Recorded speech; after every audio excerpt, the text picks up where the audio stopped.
ഈ വന്യമൃഗശല്യത്താൽ ജീവിതം വഴിമുട്ടിയിരിക്കുകയാണ് ഇടുക്കി പെരുവന്താനം TR&T എസ്റ്റേറ്റിലെ തൊഴിലാളികളും പ്രദേശവാസികളും. കാട്ടാന ആക്രമണത്തെ തുടർന്ന് തൊഴിലാളികളിൽ പലരും എസ്റ്റേറ്റിൽ നിന്ന് താമസം മാറിക്കഴിഞ്ഞു. 3 മാസം മുൻപ് വീട്ടമ്മ കാട്ടാന ആക്രമണത്തിൽ മരിച്ചതോടെയാണ് ഇവരുടെ ആശങ്ക വർദ്ധിച്ചത്. ഇടുക്കി പെരുവന്താനം TR&T എസ്റ്റേറ്റിനോട് ചേർന്നുള്ള മേഖലകളിലാണ് കാട്ടാനശല്യം രൂക്ഷം. 30ഓളം ആനകൾ വരെ ഇവിടെ ഒരുമിച്ച് വന്ന സമയമുണ്ട്.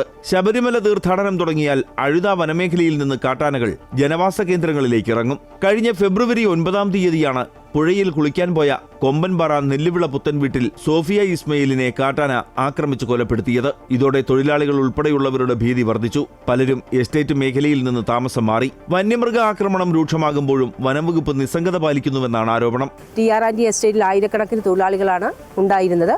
പലരും ഈ ആനശല്യം മൂലം പലരും ഇന്ന് ഔട്ട് സൈഡിൽ പോയി വാടകയ്ക്ക് താമസിക്കുന്ന ഒരു അവസ്ഥ ഉണ്ടായിക്കൊണ്ടിരിക്കുകയാണ്.